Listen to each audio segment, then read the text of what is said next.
Sarah feels like her parents would never agree. Her parents. Not oh god. It's almost midnight and the walls are getting closer to me.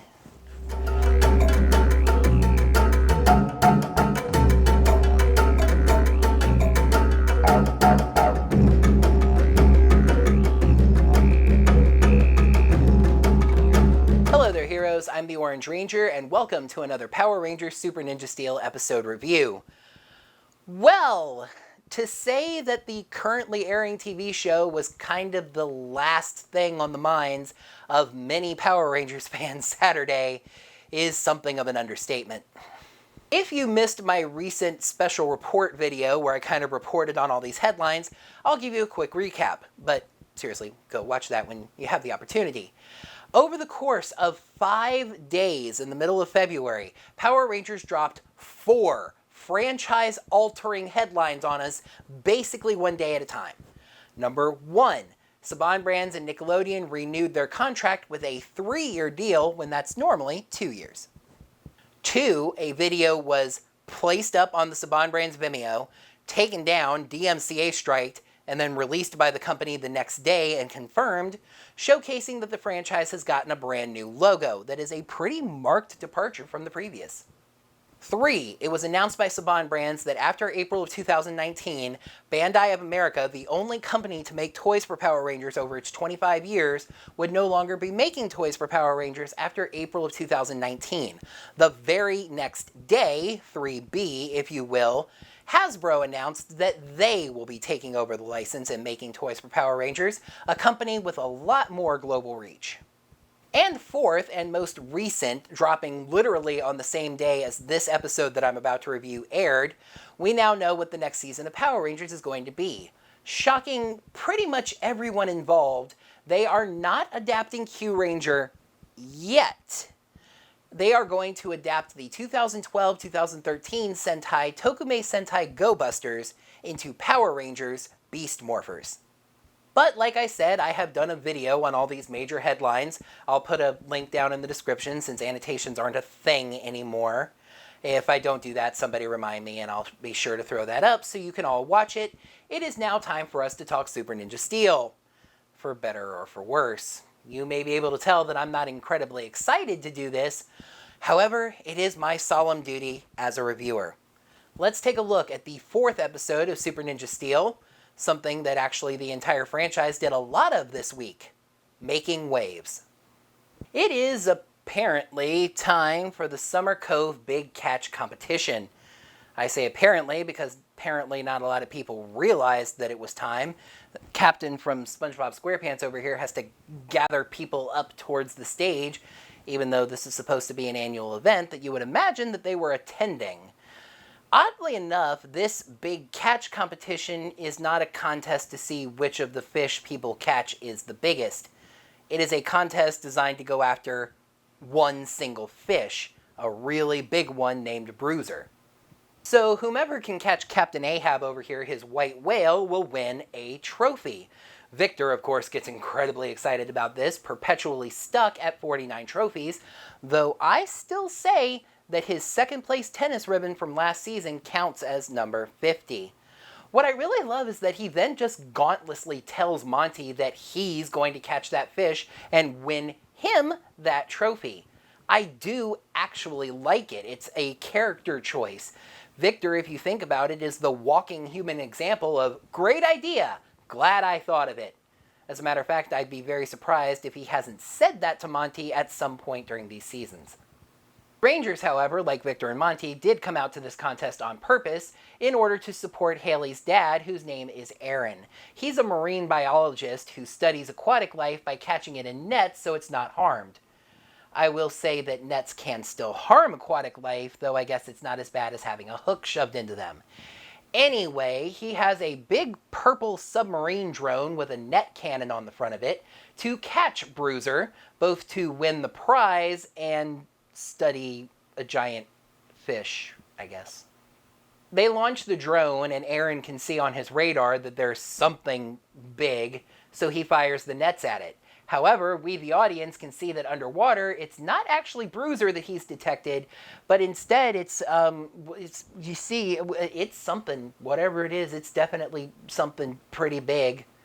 And despite this not making any real sense whatsoever, the drone is damaged by netting it and floats to the surface, tangled in its own net with bits of metal from whatever it was caught in that net. The thing didn't explode or anything. That's when Sarah's mom, Jackie, shows up. Sweet Zordon in a tube, a recurring side character. She was apparently planning to also try and catch Bruiser without bringing so much as a fishing pole. Apparently she was just going to jump in and grab the fish with her bare hands. Aaron says his drone is down and out and he's just going to have to wait until next year to try again. Jackie says nonsense. She can help him fix the drone right now and still be in time to win the contest. Then the two of them start hitting on each other, which obviously freaks out Sarah and Haley.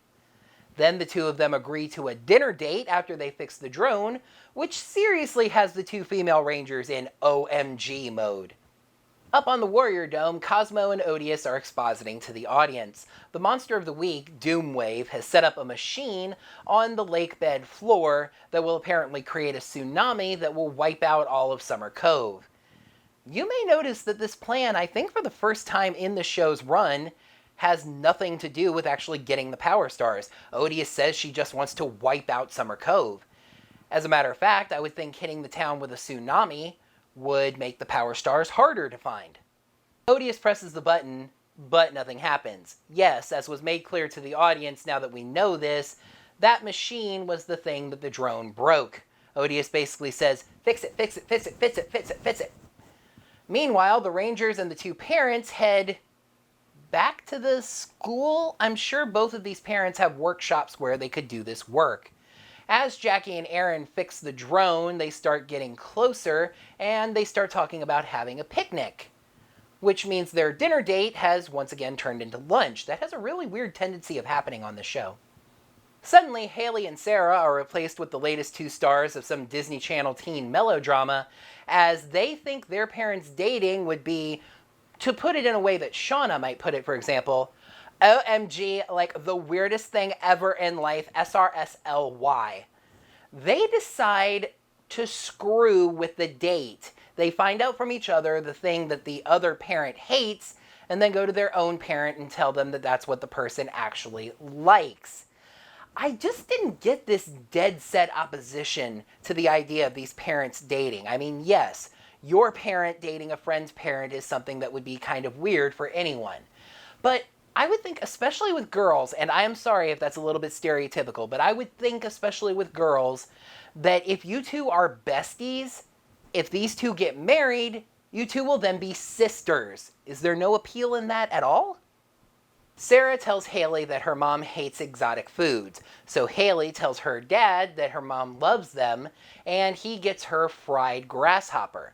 Though, in a nice little touch, I think, in staying true to the actual attribute, Jackie only hates it and spits it out after she's told what it is. It's more the idea of it being exotic food that freaks her out. Haley tells Sarah that her dad hates going fast and gets motion sickness. So Sarah tells her mom that the dad likes going fast, and at a playground they walk to after the picnic, Jackie throws Aaron onto a playground spin-em-a thingy and spins him around really fast, giving him motion sickness. The two of them celebrate by doing a fist bump hair flip kind of a thing that really made me kind of hate them this week. The male Rangers are thankfully not celebrating making other people's lives worse.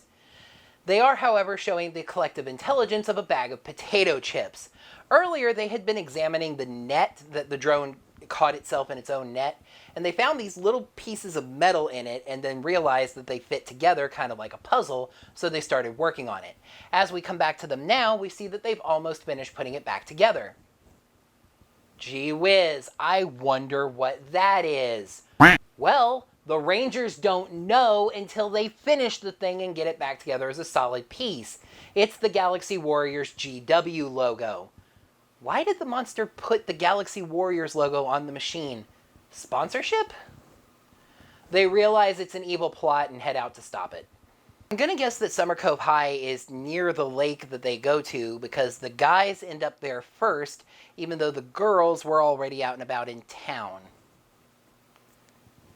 They're spying on the monsters for the moment, and plot conveniently for them, Madonna teleports down, and the two of them exposit at each other things that they kind of already know. When is your machine that makes giant waves going to be fixed?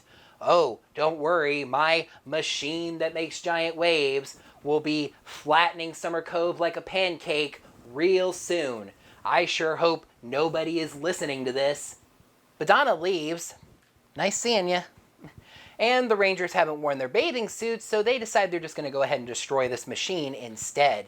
They morph and attack, and the funny thing is that most of this fight is actually original footage, which makes me wonder why Madonna left when she could have stayed and you could have had her fight in original footage.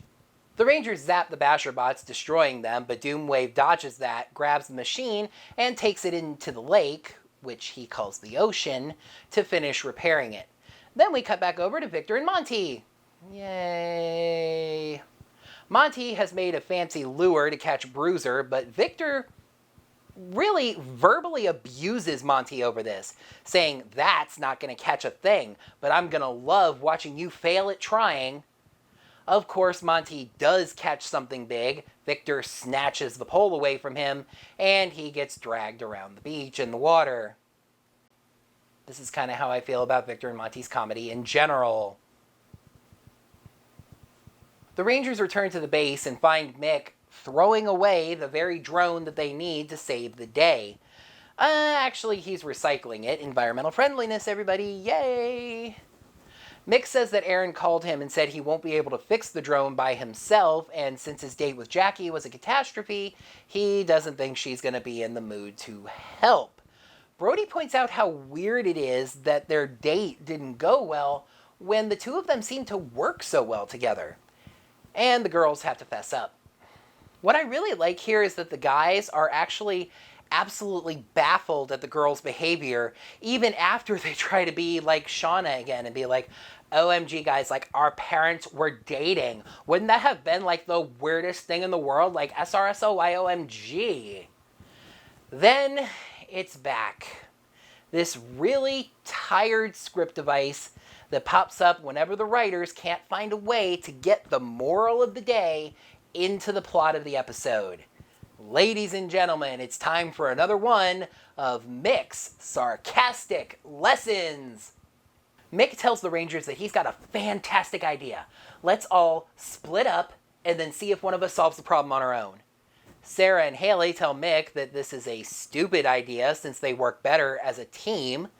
Mick says, it's just actually funny to hear you two say that because Aaron and Jackie work together really well as a team, and you decided to split the two of them up. I mean, I do have to admit that it's kind of funny just because it gives Mick this incredibly sassy edge as a mentor, and it gives him this real, "Yay, you figured it out, you idiot" quality to him. I just really don't feel like that's the way that Mick would teach. My other issue here is that Sarah and Haley were already on the road to figuring out what they did wrong. The shock on the guys' faces had already pointed them in the direction that maybe they had done something wrong. But no, then Mick has to beat them over the head with the moral of the day. That you shouldn't break up a team that works well together. Although really, I don't even think that's the actual moral of the day, but we'll get to that in a minute.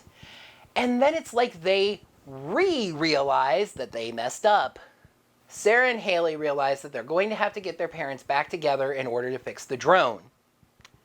Once again, Aaron made the entire thing by himself. He should be able to repair the entire thing by himself. 2, as far as I can tell, Summer Cove is supposed to be analogous of a large California city like Los Angeles, and you're telling me that there's not a single drone repair shop anywhere around. Sarah says that she doesn't feel like their parents would agree to meet back up, but I really don't understand why. Their date didn't end that badly. It's not like there was animosity between the two. They weren't yelling at each other or anything.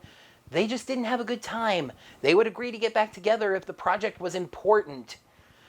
Sadly, this problem ends up getting solved by Preston, and the reason I say that that's sad is because for once, we're getting a dual focus episode on the two girls, and in that episode, they act like snotty teenage brats, and their problem ends up being solved by one of the men.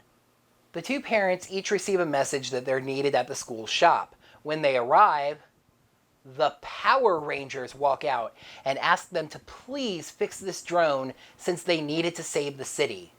Sarah almost calls her mom, but then cuts it back to Mrs. Thompson.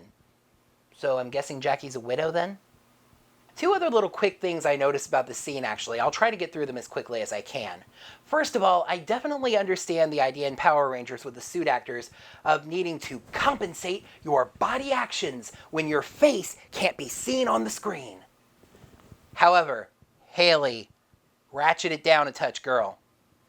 Secondly, their heights. In the previous scene when they're unmorphed, we see that Haley's got a good 3 to 4 inches on Sarah. In the next shot, when they're morphed, not only are they about the same height, but Sarah's actually about half an inch to an inch taller. Yes, it matches the Sentai footage, and in a way, it's actually nice that they accounted for that in original American footage. It's just that when we see it in American footage, it stands out a lot more and doesn't really look good. Haley actually shrinks about 3 inches when she morphs, or Sarah pulls a Justin, one or the other. One other quick little thing, actually, because it's something that always stands out to me whenever the Power Rangers ask civilians for their help. Why are these people so convinced that these are, in fact, the Power Rangers and not just cosplayers that might be playing a trick on them? I think that when the Power Rangers ask civilians for their help, they should teleport in, make some demonstration of their powers, put on a show. Anyway, trying to speed back through this as quickly and painlessly as possible, as the two of them work on the drone, they quickly come to realize that their children gave them bad dating advice. Jackie rationalizes this on Sarah's behalf because she may just be the most understanding and forgiving mother on the entire planet. Just because you can understand why Sarah did this, doesn't make it anywhere near okay. So the two of them finish the drone and the Rangers take it to the beach. Doomwave shows up, his machine is fixed, he's not going to let the Rangers wreck it. Let's get this thing in the water. No you don't. Yes we do. Haha, got your controller. Nuh-uh, I got it back. Got the machine. Yay. The brothers Romero duck into, I think, the only piece of suited Sentai footage this week, basically just finishing off Doomwave. The drone pulls the machine up to the shore and the girls blast it, wrecking it. Doomwave is gigantified. Brody calls Mick for help. Again.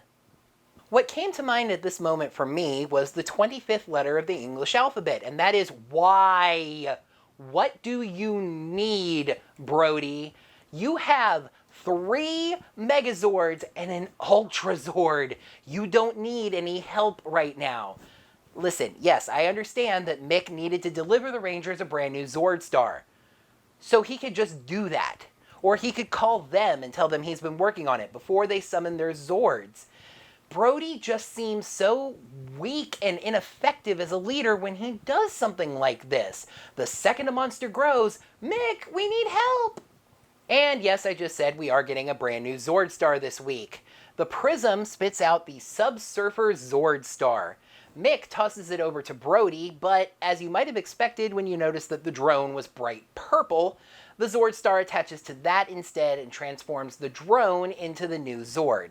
I will admit, this is a much more refreshing and nice way of getting Zords for Ninja Steel, rather than the Prism going, I'm in an elephant mood. Feed me steel now. The Zord actually starts the fight all on its own, firing torpedoes at Doomwave as he assumes his butt kayak form.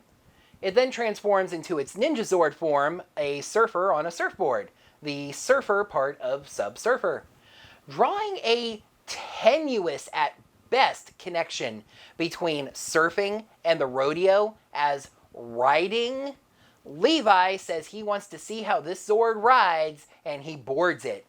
And then he spouts off a whole bunch of surfer lingo, despite being a cowboy and not a surfer. The Rangers summon their own Megazord and go into Shonen mode, including Levi, who joins them inside it, before it's combined with the Sub-Surfer Zord. not anyway, they combine with the Subsurfer Zord and form the Subsurfer Ninja Steel Megazord. No, they don't. Okay, so they just form the Subsurfer Megazord then. Nope on that one too. How about the Subsurfer Ninja Megazord? I can't. Listen to me, Ninja Steel. Your Megazord naming convention has sucked for the entire time. No argument here. But for Zordon's sake, will you please keep it consistent? Preston takes a look around the cockpit and says, "This new Megazord is amazing!" Shut up! As in, close your mouth and stop talking. I literally screamed "shut up" at the TV. In real life. Loud, too. I mentioned it before. Those lines are just so incredibly bothersome to me. Preston, this cockpit is the exact same set as every other Megazord cockpit. The only difference is there's some purple on it now. Please stop pretending something has changed when nothing has changed. And once again, Brody trades in the sword for the gun and uses the gun to power a sword slash. I do have to say that the name Riptide Slash is pretty neat for a final attack. Also, during the finishing move, it sounded like they were playing this little remix of Go-Go Power Rangers that had like a surfer twang to it. It's pretty cool. At the beach, we see Aaron and Jackie discussing with the guys how the Power Rangers needed their help to save the city. Their daughters then call them over, ready to confess about what they did to mess up their date, but of course, as we heard, their parents had already figured that out. The girls agree not to interfere in their parents' dating lives anymore, which is always a smart move.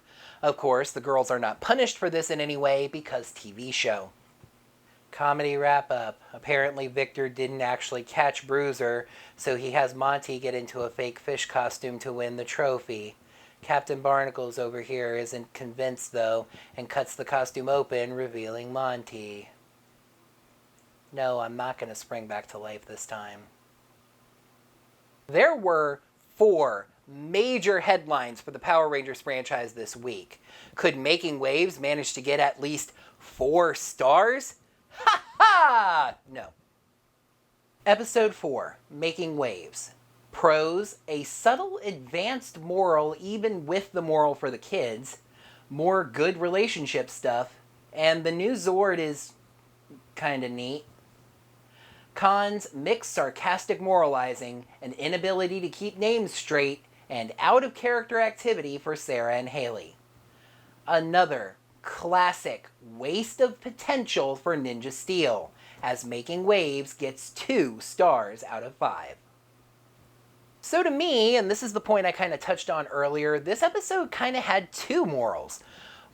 Okay, not really. It really had 1 moral, but what I think I'm trying to say is that there's a really simple way of putting it that was mixed moral of the day, don't break up a good team. But there was also a second kind of deeper moral that was a lot harder to put into words, and I find those morals are worth learning a lot more. It was something about, letting parents who have lost spouses date again and not getting in between 2 people who make each other happy, and just generally speaking, not interfering with the happiness of other people for your own happiness. I'm actually starting to think that this writing staff that writes Power Rangers should stop writing Power Rangers, not even for the lack of quality or anything like that. I just think they've missed their calling. They need to be writing romance novels or teen melodramas on Disney Channel, like I said. These writers are incredibly talented at writing relationships.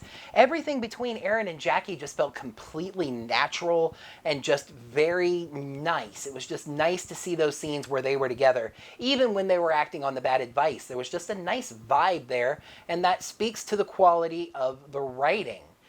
I did also find it interesting that Haley's dad, like Haley herself, seems to be tending towards an interracial romance. However, I don't think that really warrants a lot of discussion beyond just bringing it up. The Subsurfer Zord. Kind of cool. Classic Japanese weirdness to have a Zord on a surfboard, especially when it then creates a Megazord on a surfboard. But like I said, Riptide Slash is a cool name for a finisher. It also gives the Megazord sharp teeth. I wonder if Mick teaches his students the way he teaches the Rangers sometimes. Sam, where did you put the oil? There doesn't seem to be any in here. Oh, I put it back here. In the gas tank. It doesn't go there? Hey, maybe it does. I'll just grab this gas can and just start pouring this up here. Whoa, Mr. Mechanic, gas doesn't go on top of the car. It doesn't? That's funny. I mean, after you put the oil in the gas tank, I figured you just poured the gas on top of the car and drove away. Again, it's kind of a funny thing for me to critique because I do find it funny. It's Mick clearly showing the Rangers that they're being morons while just being nice enough to use the sarcasm rather than just calling them idiots directly. It just gives a really mean, sassy edge to him that I don't really think fits his character. Speaking of acting out of character, I think Mick must have given the Girl Ranger some type of Mean Girls virus because they were definitely acting out of character this week as well. Okay, you know what? Maybe not Sarah. We have already seen Sarah treat her own mother like dirt, so this is really nothing new. However, for Haley, it is out of left field.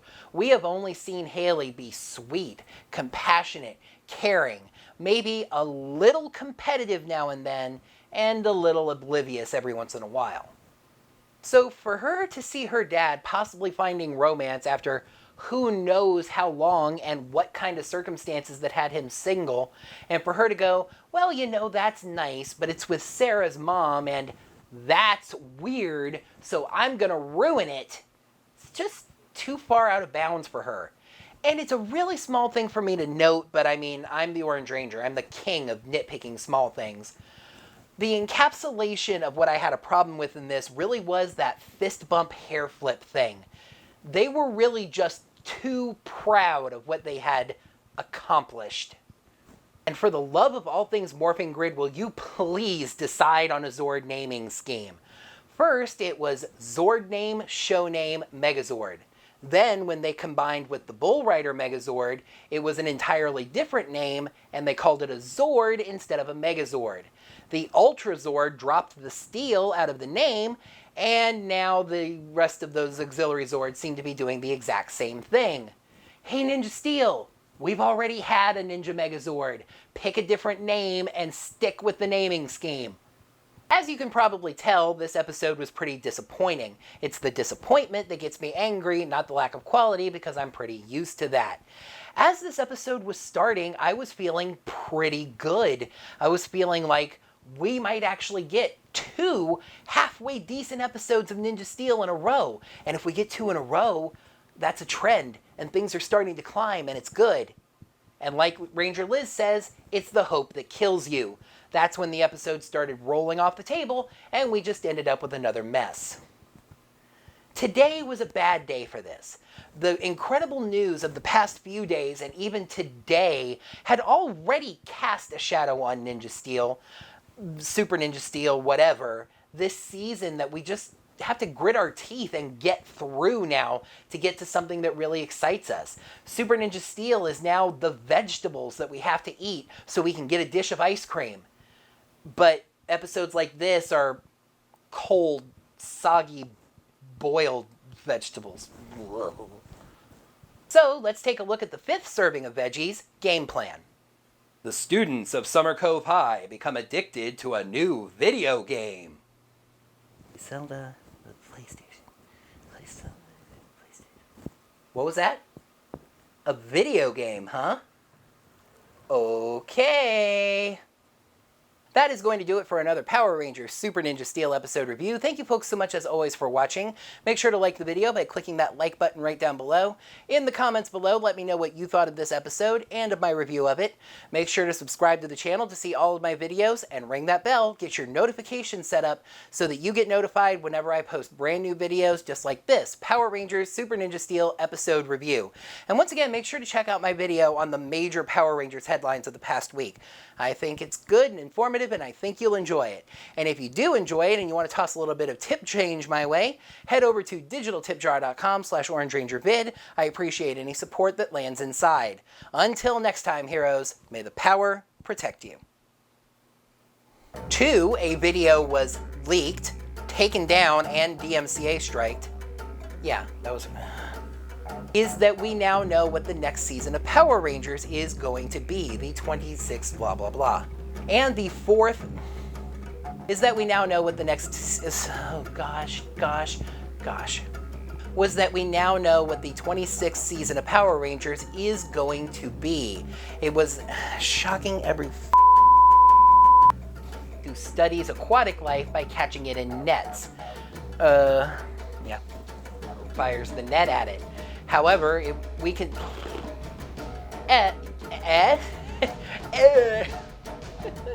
because the guys end up really saying that's not going to catch a thing, but he's loving. He doesn't think that she's going to be helping. But no, then Mick has to beat them over the head with the moral of the day, but not, I'm actually Sarah and Haley. Because besides the fact that Aaron could probably just do it himself, 2 other weird little things that I noticed in this scene, actually, I'll try to mention. Secondly, height. 2 other little weird things I noticed about this scene, actually, I'll try to get through them as one other quick little thing, actually, just because this is something that always stands out to me whenever the Power Rangers ask civilians, haha, got your controller? No, we actually got it back.